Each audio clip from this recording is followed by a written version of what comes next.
जैसे आपने छल से मेरा पति छीना, राम बनो सीता मिलेगी पर साथ छिन जाएगा। कृष्ण बनोगे प्रेम मिलेगा पर राधा से पूर्ण मिलन कभी नहीं होगा। क्या आप जानते हैं भगवान विष्णु को एक स्त्री ने ऐसा श्राप दिया था जिसकी वजह से उनके हर अवतार का प्रेम अधूरा रह गया। एक पतिव्रता स्त्री का श्राप जिसने राम को सीता से अलग किया और कृष्ण को राधा से, और उसी श्राप के कारण आज भी भगवान विष्णु की पूजा तुलसी के बिना अधूरी मानी जाती है। रुकिए, क्योंकि यह कहानी सिर्फ श्राप की नहीं, यह एक स्त्री के टूटे विश्वास, दर्द और दिव्य शक्ति की कहानी है। सृष्टि का समय था, असुरों का अत्याचार बढ़ चुका था। उनमें सबसे शक्तिशाली था जलंधर। जलंधर को अजय बनाती थी उसकी पत्नी वृंदा की पतिव्रता शक्ति। वृंदा का तप, उसकी अटूट श्रद्धा उसके पति के चारों ओर एक दिव्य कवच बनाकर खड़ी थी। देवता युद्ध में हारने लगे, स्वर्ग डगमगाने लगा। तब सभी देवता पहुंचे भगवान विष्णु के पास। भगवान जानते थे जब तक वृंदा की पतिव्रता भंग नहीं होगी जलंधर का अंत संभव नहीं। धर्म की रक्षा के लिए उन्होंने एक कठोर निर्णय लिया। उन्होंने जलंधर का रूप धारण किया और वृंदा के सामने प्रकट हुए।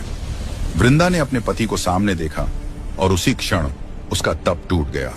उधर युद्ध भूमि में जलंधर का कवच नष्ट हुआ और उसका वध हो गया। जब वृंदा को सत्य का आभास हुआ उसकी आत्मा कांप उठी। जिस भगवान को वह पूजती थी उन्हीं ने उसकी श्रद्धा को हथियार बना लिया था। उसकी आंखों में आंसू थे पर आवाज में अग्नि।